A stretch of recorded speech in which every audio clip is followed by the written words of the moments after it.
The United States military has the largest defense budget in the history of human civilization. With that budget, it has developed some of the most sophisticated weapons ever built. Stealth aircraft invisible to radar, guided munitions that can thread a window from 30,000 feet, submarines that remain undetected for months in the deepest ocean trenches on Earth. It has also developed, at various points in its history, a bat bomb, a cat-guided missile, a gay bomb, and a device specifically designed to make enemy soldiers hallucinate.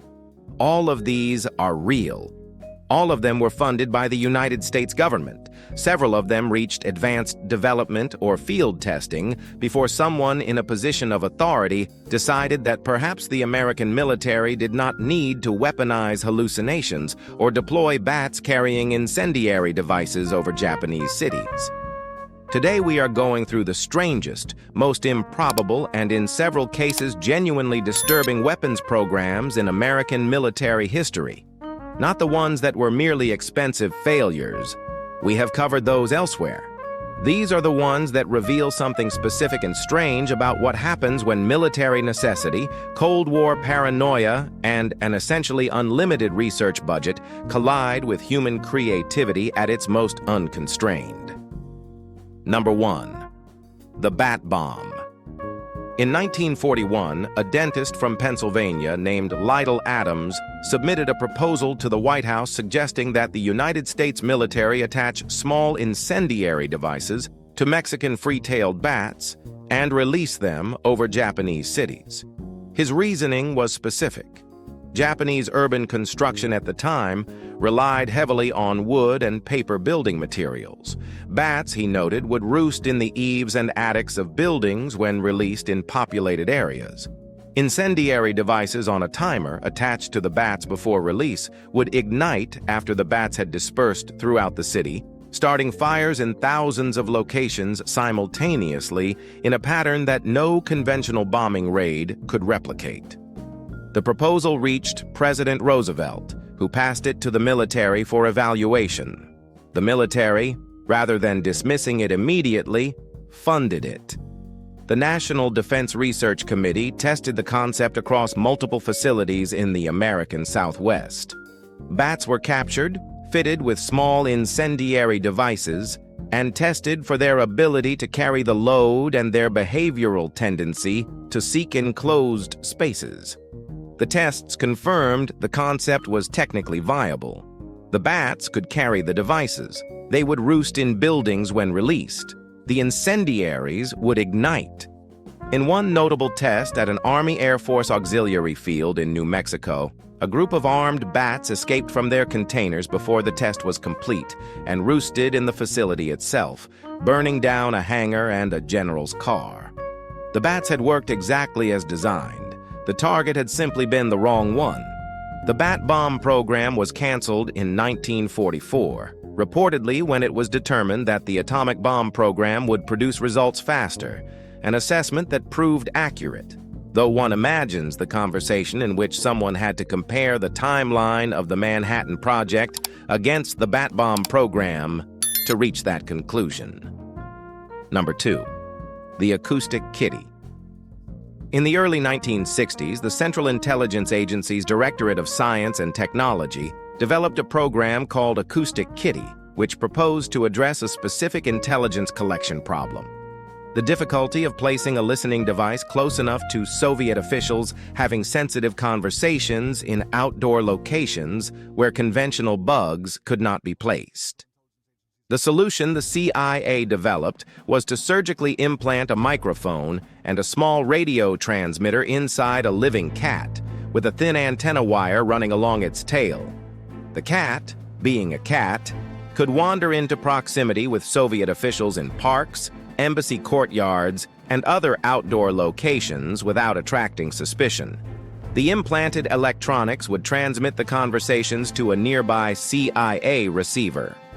The program cost approximately $20 million in 1960s money. A cat was surgically prepared with the implanted devices. It was taken to a park near the Soviet embassy in Washington, D.C. for its first operational test. It was immediately hit by a taxi. The CIA's after-action assessment, portions of which were declassified in 2001, noted with admirable restraint that the program had encountered difficulties in training the cat to move in specific directions on command, and that the overall concept had proven operationally impractical. The program was terminated. The $20 million was not recovered. The cat was not available for comment. Number 3. The gay bomb. In 1994, the Wright Laboratory at Wright-Patterson Air Force Base in Ohio submitted a proposal to the Department of Defense for a chemical weapon unlike anything previously considered in the American arsenal. The weapon proposed deploying a chemical agent over enemy troops that would cause intense sexual attraction between male soldiers, rendering them militarily ineffective through the resulting social disruption. The proposal was part of a broader document outlining unconventional chemical weapons concepts, several of which were comparably creative, including a chemical that would cause extreme bad breath in enemy troops to make them easily identifiable, and another that would make soldiers hypersensitive to insect stings and attract swarms to their positions. The gay bomb proposal was submitted with a requested research budget of approximately $7.5 million. The Department of Defense did not fund it. The proposal was declassified in 2007 following a Freedom of Information Act request, and the Wright Laboratory subsequently won an Ig Nobel Prize, an award given annually for research that first makes people laugh and then makes them think. The deeper point is not that American military researchers were bizarre, though some clearly were. It is that the Cold War imperative to find any possible advantage over the Soviet Union generated an institutional environment in which proposals that would have been dismissed immediately in any other context received formal consideration, official documentation, and occasionally research funding. Number 4. Project Pigeon. During the Second World War, the American psychologist B.F. Skinner, one of the most eminent behavioral scientists of the 20th century, proposed and partially developed a guidance system for anti-ship missiles using trained pigeons. The concept was straightforward in its own terms. Pigeons were trained, using standard operant conditioning techniques, to peck at the image of a specific ship type displayed on a screen. 3 pigeons were placed in the nose cone of a glide bomb, each monitoring a different segment of a display showing the target. When a pigeon pecked at its segment, the peck activated a mechanism that steered the bomb in that direction. The 3-pigeon system, Skinner argued, was more reliable than the electronic guidance systems of the early 1940s and required no radio signals that could be jammed by the enemy. The National Defense Research Committee funded the research. The pigeons were trained successfully. Tests demonstrated the concept worked. The birds could guide a simulated missile toward a target ship image with reasonable accuracy and were not distracted by the noise and vibration of the device around them. The program was canceled before deployment because the engineers and military officials reviewing it could not bring themselves to believe that a pigeon-guided missile would work in actual combat, regardless of what the test data showed.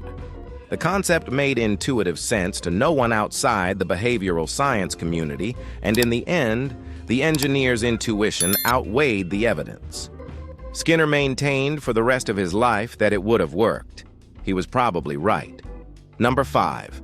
The heat ray and the voice of God. These two are not historical curiosities. They are real, currently active weapons systems, which is what makes them the most significant items on this list.